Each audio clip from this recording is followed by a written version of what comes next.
Qué hermoso que los niños pueden estar en esta mañana con nosotros y van a tener que estar bien atentos a la prédica, ¿no? Porque hoy vamos a hablar de las 3 casas más importantes en la historia de la humanidad.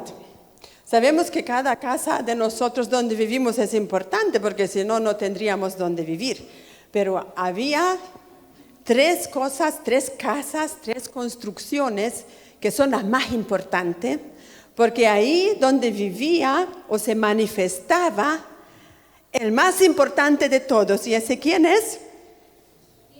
Dios mismo.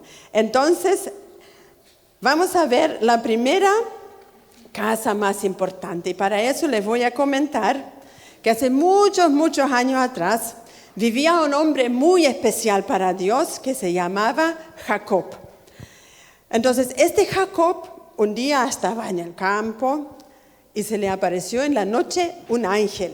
Y luchó con Jacob durante toda la noche, dice la Biblia, y Jacob no pudo vencer al ángel y el ángel no pudo vencer a Jacob. O sea, era un empate.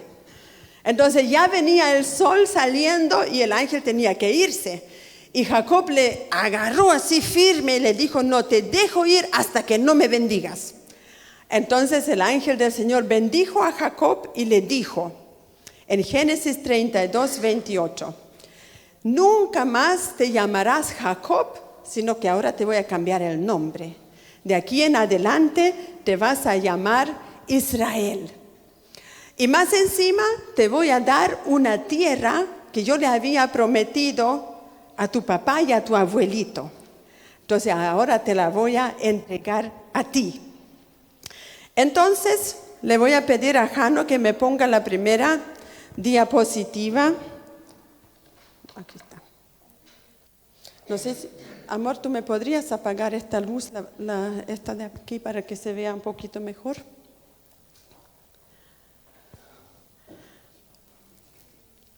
Para entender la Biblia tenemos que entender a veces los principios, o sea, lo que se nos está diciendo en un comienzo. Entonces recién ahí vamos a entender el todo. Aquí está. Miren. Tu nombre será Israel, dijo el ángel. Y este Jacob tuvo muchos hijos, no como nosotros hoy en día, tenemos 2, 3, 5 a lo mucho. Entonces, él tenía 12 hijos hombres, y aquí están sus nombres, y una sola hija que se llamaba Dina. Pero los hijos hombres, ellos cuando ya se casaron y tuvieron hijos, se les llamaba tribu, como pueblo. Pero en ese entonces, como eran más pequeños, se les llamaba tribu. Por eso cuando leemos la Biblia aparecen la famosa tribu de Rubén, tribu de Leví y así consecutivamente. Entonces los 12 hijos de Israel formaron los 12 tribus de Israel y luego vamos a ver dónde queda esa tierra que Dios le había prometido. Vamos a ver en la segunda imagen. Este es el mapa mundi, ¿no? Los niños más grandes van a saber ya que este es todo nuestro mundo con sus países. Entonces aquí estamos nosotros, Chile, más o menos aquí donde está mi punto rojo.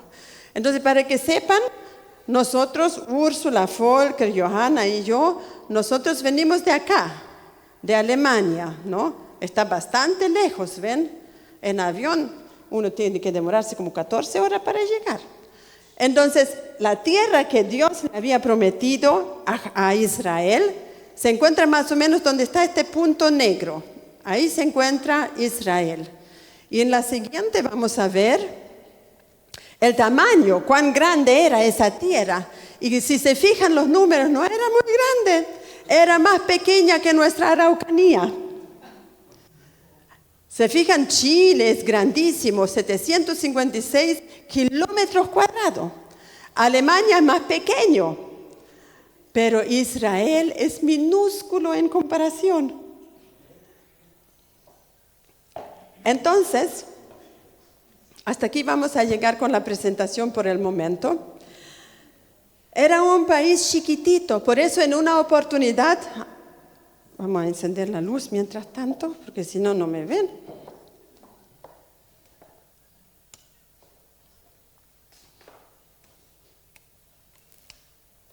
Va. Ya. Por eso en una oportunidad la Biblia dice, yo te escogí Israel no porque eres un pueblo grande, sino porque eres chiquitito e insignificante. Chiquitito e insignificante, por eso Dios lo escogió. Ahora, si ustedes o usted en algún momento dado se ha sentido chiquitito e insignificante, no se preocupe, Dios lo va a escoger. Porque Dios escoge lo que al ojo del mundo no importa, no tiene importancia, justamente ahí donde Dios pone su ojo y escoge.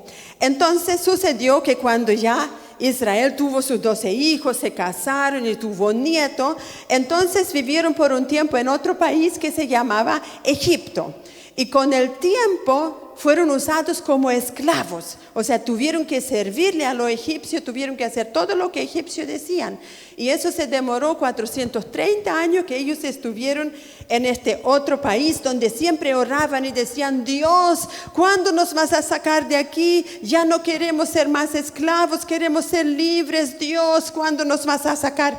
Y la Biblia dice que después de 430 años, Él envió a otro hombre que se llamaba Moisés y a su hermano Aarón para que vayan al faraón y saquen al pueblo de Israel de Egipto y los lleven a la tierra que Dios le había prometido. Entonces Moisés y Aarón empiezan a guiar, eran como más o menos 2 millones de personas por el desierto, porque para llegar a la tierra prometida tenían que atravesar un desierto. Y ellos se llevaron todo lo que tenían en sus casas, la provisión, como cuando uno sale de paseo, lleva huevito duro, lleva el pollito cocido, el pan, el agua, el juguito, todo se lleva, ¿cierto? Y ellos se llevaron también sus animales, sus ovejas, y todo lo que tenían, y partieron. Pero ya después de un tiempo se les acababa la comida, porque el viaje era largo. Entonces ya no tenían nada más que comer y empezaron a decir, pero Moisés, ¿qué vamos a hacer ahora? Si ya se nos acabaron los pancitos preparados, ya no tenemos ninguna manzana más, todo se comió, ¿qué vamos a hacer? Y Moisés va y ora a Dios y dice, Dios, ¿qué vamos a hacer? ¿Qué voy a hacer yo con este pueblo? Entonces Dios empezó a entregarle un pan especial que caía todas las noches del cielo y era algo así como Doritos, ¿no? No era tanto como Doritos, pero algo parecido para que ustedes se puedan imaginar. Entonces cada gente tenía que salir y recoger cada mañana su porción para el día. Y Dios le dijo, solo para el día, no para mañana. Y algunos pensaron, no, me voy a recoger un poquito más porque si mañana no aparece vamos a pasar hambre. Pero lo más increíble que lo que habían recogido del día anterior se pudrió en la noche. Excepto una porción que Dios le dijo, toma como 2 litros de maná y pónganlo en una fuente de oro. Ahí está. Y estos 2 litros de maná nunca se pudrieron. Y Dios dijo, esto va a ser como señal para sus hijos, para que cuando los hijos vean ese maná en el futuro, ustedes le van a decir, este es el pan el cual Dios nos dio cuando nos sacó de Egipto y nos llevó por el desierto a la tierra prometida. Entonces, este maná no se echaba a perder nunca. Y Dios dijo, y ahí lo van a guardar. Dije como 2 litros, ¿cierto? Entonces, después de un rato, nuevamente vienen el pueblo y dijo, bueno, ahora tenemos pan, ahora tenemos maná, pero se nos acabó el agua. ¿Qué vamos a hacer, Moisés? Y Moisés nuevamente va a la presencia de Dios y dice, Señor, esta gente necesita agua, los par de animales que todavía nos quedan también. Entonces, Moisés tenía una vara, un palo, con el cual él había cuidado siempre las ovejas en un principio. Entonces Dios le dijo, toma tu vara, párate frente a la peña de Horeb y le vas a golpear y la peña te va a sacar agua. Y así fue. Como Dios es un Dios de milagros, apenas Moisés tocó la peña, empezó a salir agua y tuvieron suficiente agua para las personas y para los animales. Entonces, esa fue la forma milagrosa que Dios empezó a proveer para su pueblo Israel. Y ligeritos llegaron ya a la frontera de la tierra prometida. Entonces, Moisés dijo, ¿saben qué más? Como ya hemos pasado un par de meses y están cansados, vamos a hacer carpa aquí, porque vivían en carpa, no tenían casa, obviamente.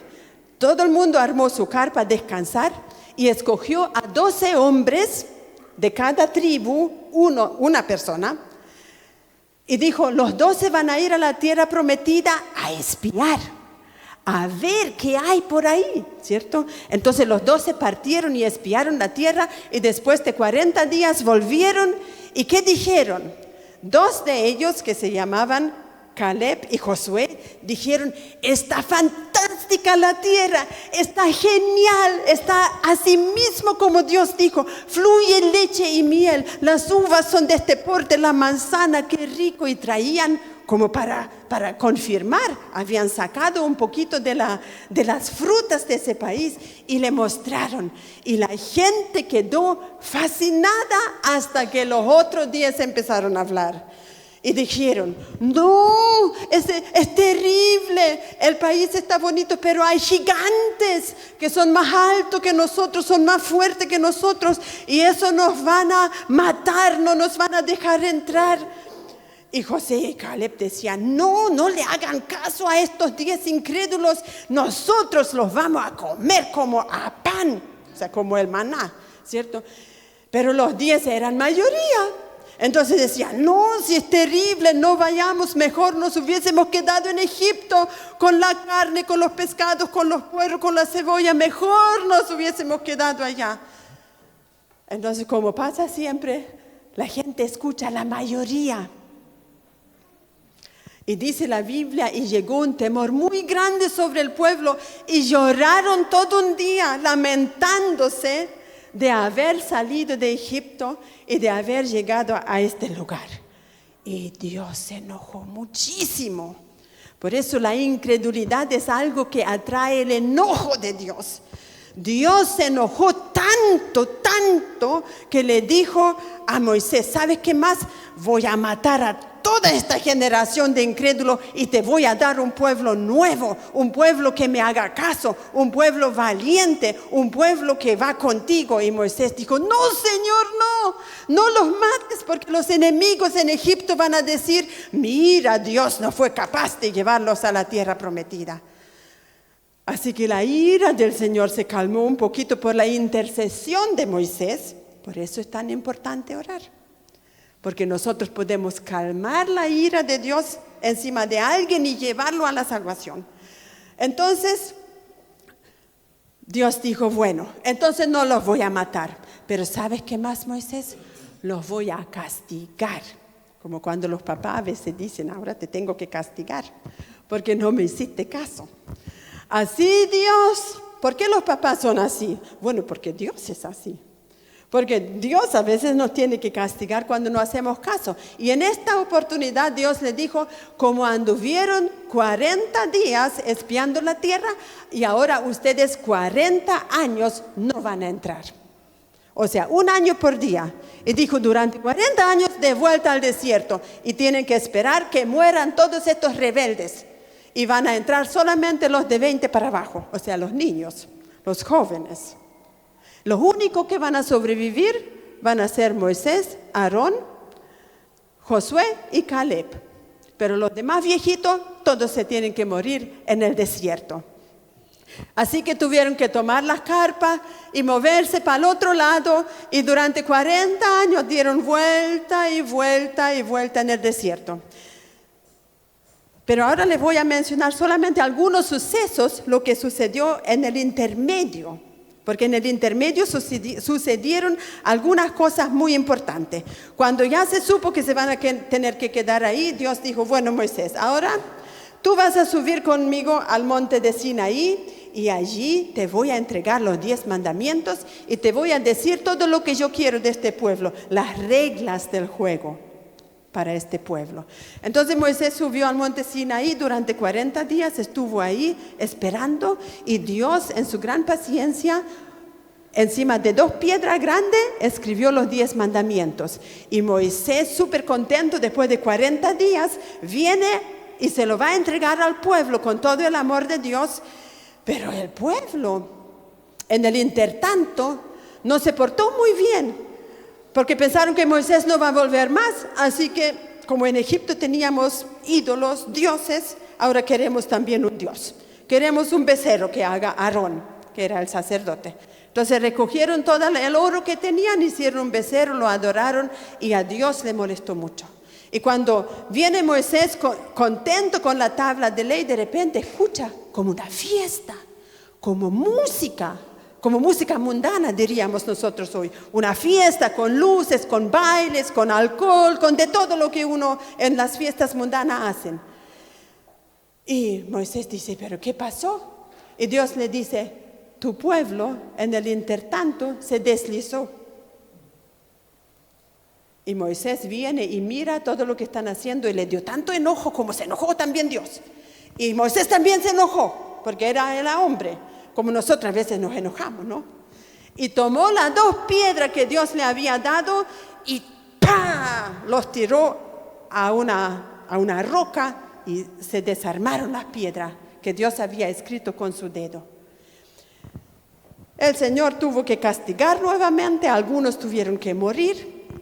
Y después que nuevamente se calmó toda la historia, Dios dice, y ahora Moisés tiene que volver a la montaña, porque como tú quebraste ahora los 10 mandamientos, ahora tienes que volver, pero ahora la escribes tú. Yo no pienso escribirla otra vez, dijo Dios. Como tú la quebraste, ahora te toca escribirlas tú. Así que Moisés tuvo que tomar nuevamente 2 piedras, que no eran así como ¿no? Esta es una piedra artificial. Entonces, en las 2 piedras, Moisés escribió nuevamente los 10 mandamientos y Dios dijo, y ahora se lo vas a llevar al pueblo, pero además te voy a decir cómo me gusta a mí el culto, cómo me gusta a mí que me adoren, cómo me gusta a mí que sean los sacerdotes, los pastores, por ejemplo. Te voy a decir cómo me gusta a mí que el pueblo se relacione conmigo.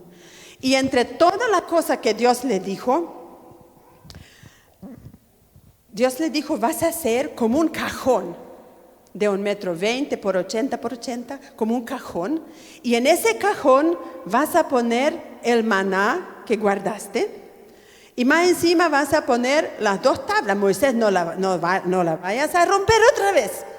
Esta vez, para que en tu enojo no la vuelvas a romper, la vas a poner en ese cajón. Y ese cajón se va a llamar el Arca del Pacto. Pero como es tan sagrado para mí, es tan importante para mí, ninguno del pueblo va a poder ir y mirar ese cajón. Entonces voy a pedir a Débora y Felipe. Y Dios dijo, va a hacer una cortina. Ahí. Va a hacer una cortina.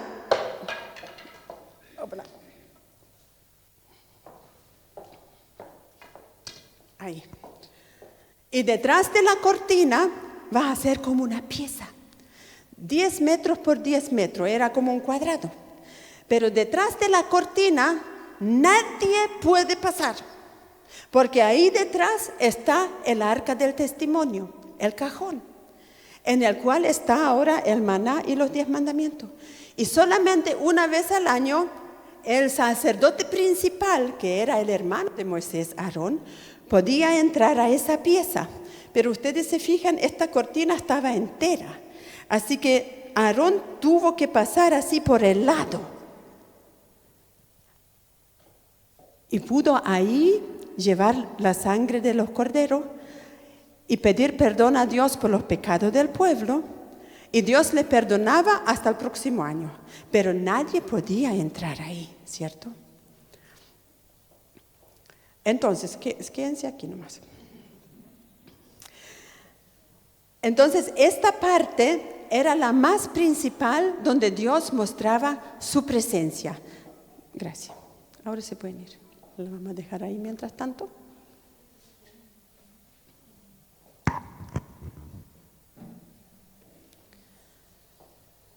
Le voy a pedir a Yanela que me ayude nuevamente. Aquí vamos a ver cómo se veía en su totalidad. Oh, gracias. Como el pueblo vivía en carpas, porque no habían casas, entonces también Dios decidió vivir en una carpa, porque ellos tenían que moverse dentro del desierto. Y como ellos se movían con sus carpas, también movían la carpa de Dios. Entonces aquí se ve, no sé si se ve de atrás, aquí están las carpas de las 12 tribus de Israel alrededor, y aquí estaba la carpa de Dios, que se llama el tabernáculo. Entonces, ahí al último atrás estaba la piececita donde yo les comenté recién, donde estaba el arca del pacto, y de aquí se manifestaba la presencia del Señor como una nube. Y la otra, Yanela, por favor. Y así se veía el arca del pacto. Era era de una madera de acacio, pero cubierto en oro. Y encima, ahora le voy a preguntar a los hermanos adultos, ¿quién se acuerda cómo se llamaba la tapa del arca? Gracias. Era el propiciatorio, que una vez hace poco en la prédica se lo dije, por eso quería ver si se acuerdan. Entonces, no todos se acordaron, ¿no? Los pillé. Era el propiciatorio y encima habían 2 querubines de oro y ahí donde Dios manifestaba su presencia. Ahora podemos tener luz otra vez.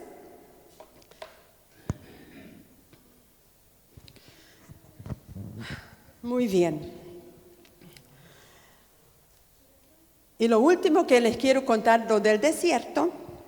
Después que caminaron 40 años en el desierto, nuevamente vuelven ahí mismo a la frontera de su tierra prometida. Ya habían muerto todos los rebeldes. Y los otros ya habían crecido. Y Moisés ya estaba viejito, ¿se imaginan? Si él tantos años ya caminando, ya estaba viejito. Entonces dijo Dios, y ahora, como ya pasaron los 40 años de castigo, ahora van a poder entrar a la tierra prometida, pero el pueblo seguía siendo muy reclamón, siempre reclamaban. Y nuevamente se encontraban sin agua. Y más encima, algunos de los jefes de las tribus también querían ser como Aarón. Le dio como un celo y decían, ¿y por qué solo Aarón puede pasar tras de la cortina? Nosotros también somos alguien aquí, también podemos ofrecer fuego delante de Dios. Y Dios no le gustó. Y dijo, ¿saben? Yo tengo una muy buena idea, dijo Dios a Moisés, que cada jefe de las tribus, ¿cuántas tribus eran? 12. Que cada jefe traiga como un palo como este que yo tenía aquí. A ver, permiso. Que cada uno traiga una vara y la ponen aquí frente al tabernáculo. Y mañana cuando vienen a revisar, solamente la vara del que yo escojo va a ser diferente a las 11 restantes. Entonces todos pusieron una vara ahí y se fueron a acostar. Y yo creo que nadie durmió esa noche. No sé, quizás yo me imagino, yo habría estado curiosa. ¿Qué será? Quizás apenas se aclara, yo creo que algunos fueron con su binocular para mirar qué pasó con las varas, ¿cierto? Todo el pueblo vino a mirar y fíjense lo que sucedió.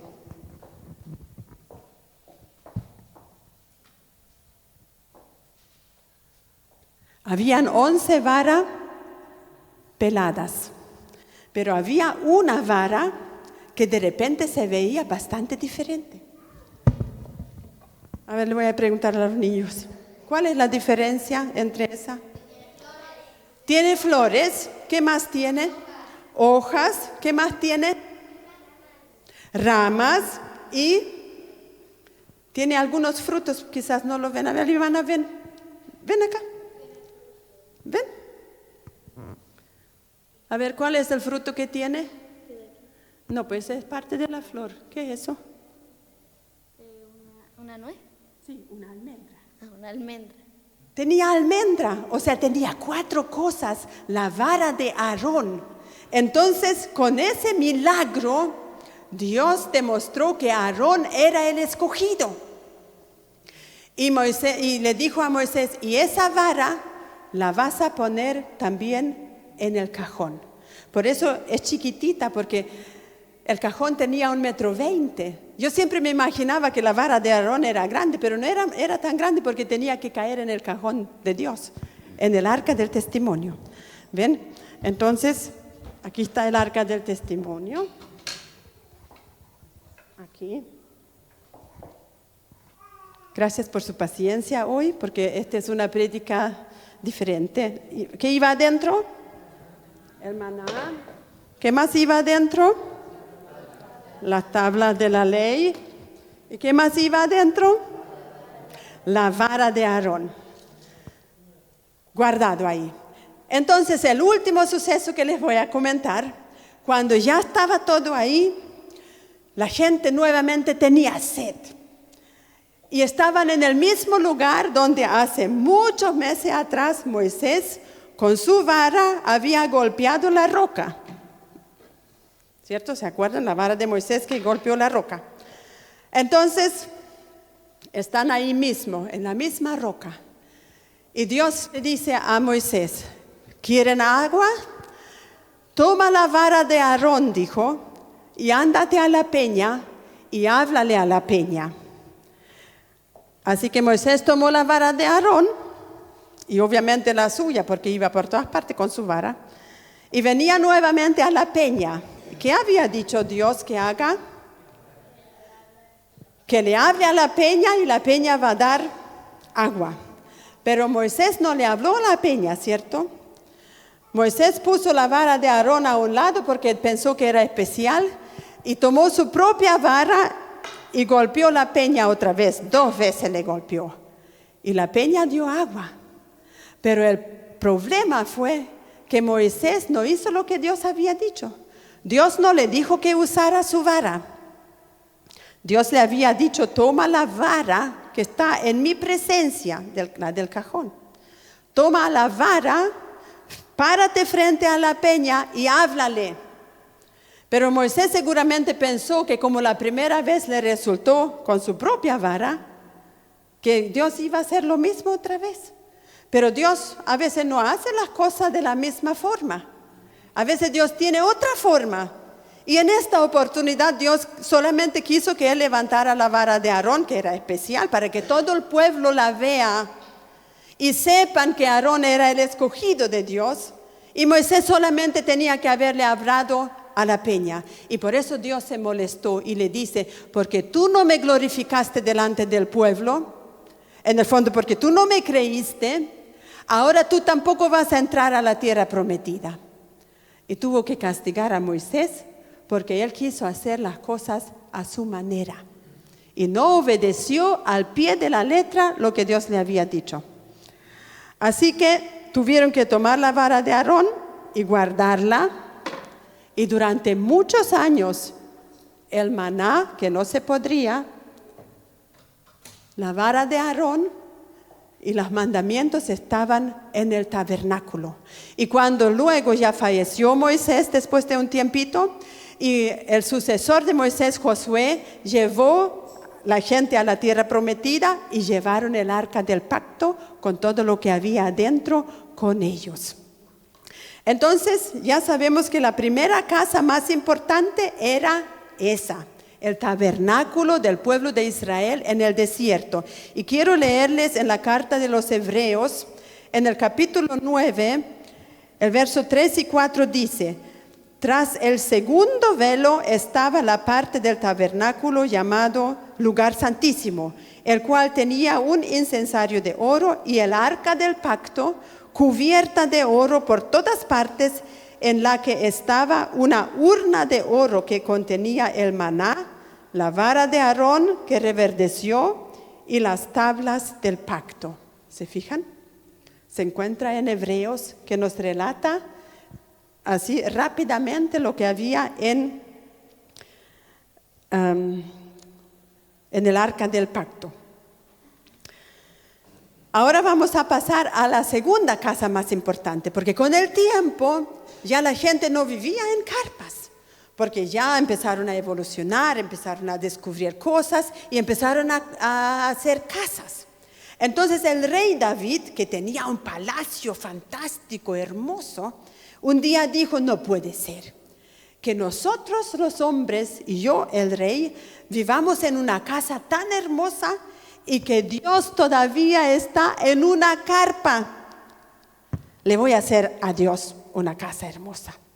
Y Dios dijo, muy buena tu idea, pero yo no quiero que tú me hagas una casa, porque tú mataste a muchas personas, entonces no quiero que tú me hagas una casa, que tu hijo me la construya.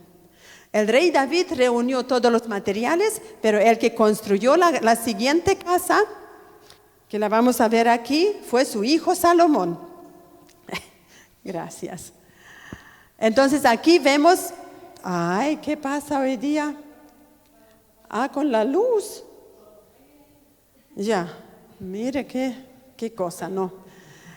Así se veía el templo de Salomón, que fue construido más o menos a partir del año 957, antes de nuestro conteo de los años, antes de Cristo. Era una construcción muy hermosa, donde estaba el arca del pacto en una pieza de 10 por 10, donde una sola vez al año entraba el sumo sacerdote detrás del velo, ¿cierto? Pero este templo luego fue destruido en el año 586 a.C., cuando los babilonios llegaron a Israel, lucharon, conquistaron y se llevaron a la gente a Babilonia. Así que este templo luego desapareció y además de ahí desapareció también el arca del pacto. Hoy nadie sabe dónde está, si todavía existe, si alguien la escondió. Por ahí hay una iglesia católica que dicen que ellos la guardaron y la tienen, pero nada se puede verificar. La mayoría de los teólogos suponen que fue quemada junto con el templo. Pero luego que los israelitas nuevamente estuvieron, ya no esclavos, pero fueron deportados a Babilonia, sabemos que después de un tiempo volvieron a Jerusalén en el tiempo de Esdras y volvieron a construir una casa de Dios, un templo, que era mucho más grande y mucho más hermoso. Y este se construyó a partir del año 537 a.C. por Zorobabel, que fue el primero que llevó a los israelitas de vuelta a su tierra, y después de un par de años siguió Esdras, lo que prediqué la vez pasada. Entonces aquí estaba el templo y también tenían ese velo que les mostré, pero ya la pieza estaba vacía porque se perdió el arca del pacto. Sin embargo, el sumo sacerdote igual entraba una vez al año con la sangre de los becerros, pero nadie puede decir con exactitud cómo lo hacían. Lo único que se sabe es que ya no había arca del pacto. Y este templo también era el templo en el tiempo de Jesús. Cuando Jesús hacía los milagros y andaba en la tierra, era ese el templo donde a veces leemos en los evangelios, donde Jesús también iba. Y también sabemos por la palabra que este fue destruido en el año 70 por los romanos y también desapareció casi por completo. Y lo único que quedó,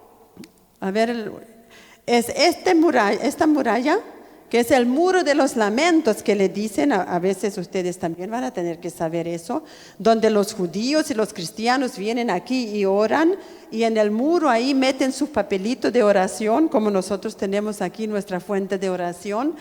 Y este es el único muro que todavía permanece de ese tiempo, pero este ni siquiera es un muro original del templo, sino que era un muro de las afueras del templo. Lo demás todo fue destruido. Entonces ya sabemos, gracias Felipe, ¿puede encender nuevamente la luz? Ya sabemos que esta fue la segunda casa más importante. Y en el tiempo de Jesús, los necesito otra vez, Débora, con Felipe. En el tiempo de Jesús estaba la cortina, ¿cierto? Como les dije recién, pero ya detrás no había arca. Esa está ahí, pero ya imagínense que no está. Ya no estaba el arca, pero la Biblia dice, le voy a decir, esta cortina que hicieron en el templo, como el templo era muy alto, mucho más alto que la carpa, ¿cierto? La cortina de la carpa era chiquitita, pero el templo, como era más de 18 metros de altura, dicen los historiadores que la cortina del templo tenía 18 metros de largo y tenía una anchura de 9 metros. Y el gruesor delgadita, el gruesor era como una palma de mano. O sea, era un tremendo cortinaje. Y para montarlo tuvieron que usar varias yuntas de bueyes que tiraban el tremendo peso de toneladas que tenía para colgarlo, y ahí estaba ese tremendo velo de 18 metros de altura.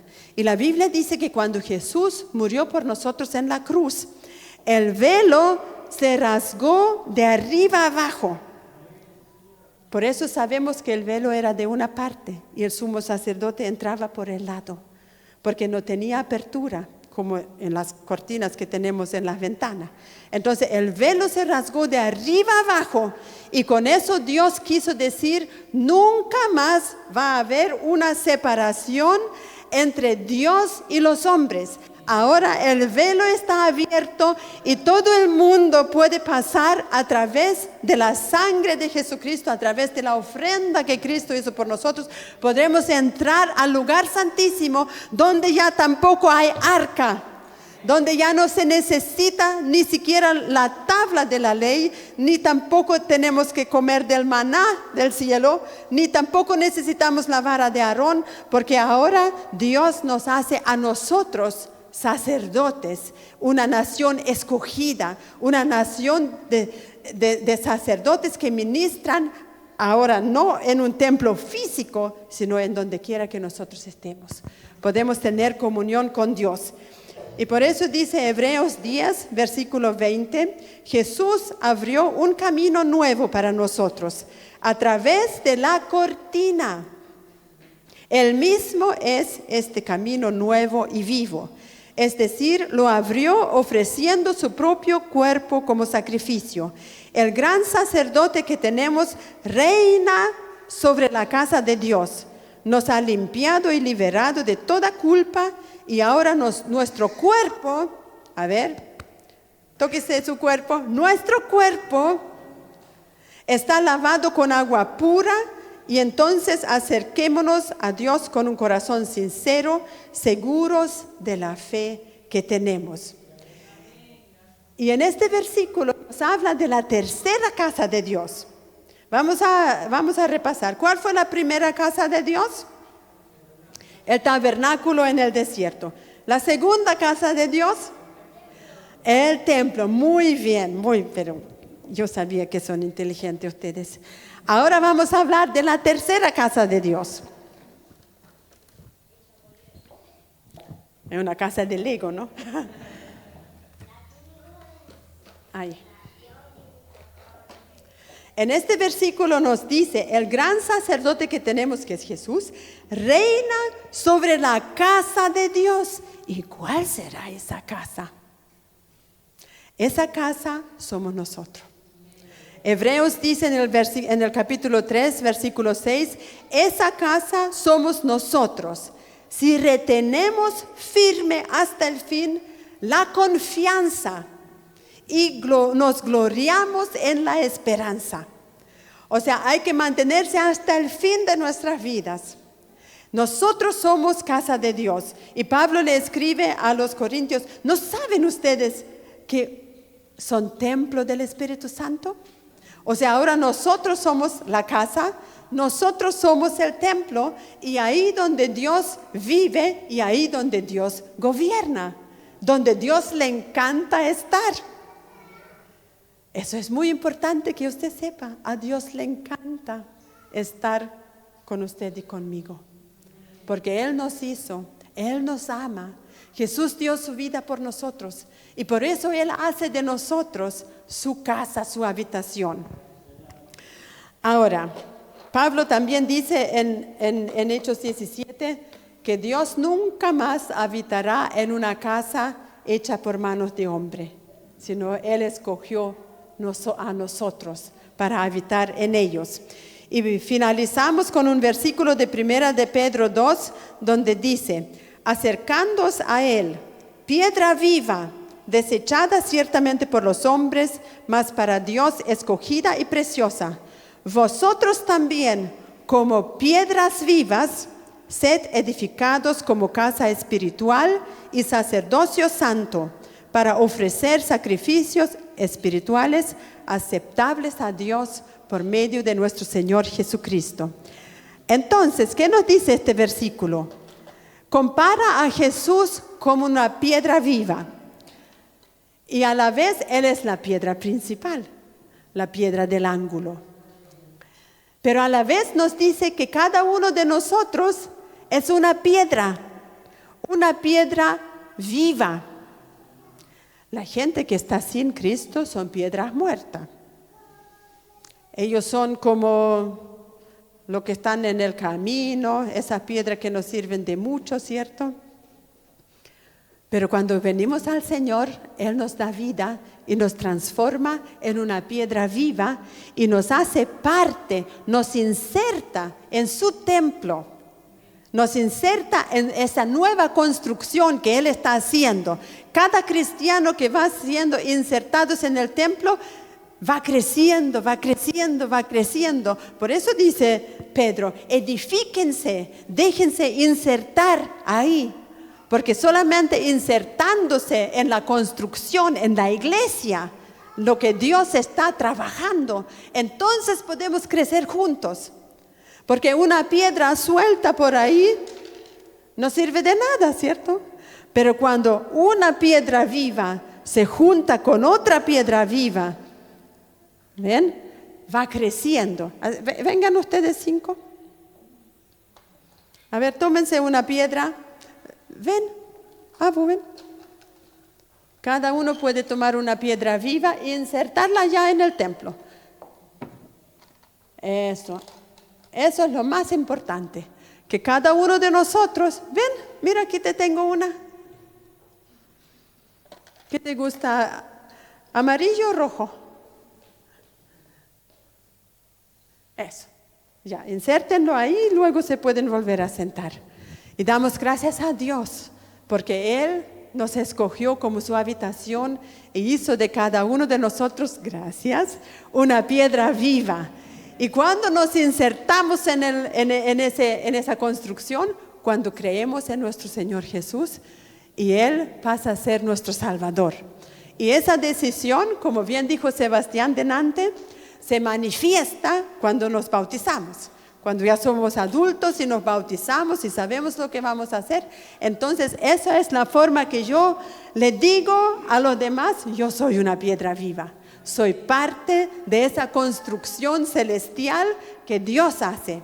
Esa la hace Dios. No la hace un letrero, no la hace una religión, sino que la hace Dios. Así que damos gracias a Él porque somos parte de esa construcción viva, de ese templo de Dios. Así que cuando nosotros venimos acá y decimos gracias porque podemos estar en la casa de Dios, esta no es la casa de Dios, esta es la casa de la iglesia, donde también Dios la usa para vivir en cada uno de nosotros. Nosotros somos la casa de Dios. Ahora se le dice casa de Dios para referirse al templo. Tampoco vamos a entrar en discusión por eso, pero es importante entender que la construcción es para que la casa de Dios se junta adentro. Porque si nosotros todos nos vamos, aquí no hay nadie. Dios se va con nosotros. Así que esa fue la palabra para hoy, entendiendo las 3 casas que Dios escogió para habitar y para mostrar su presencia.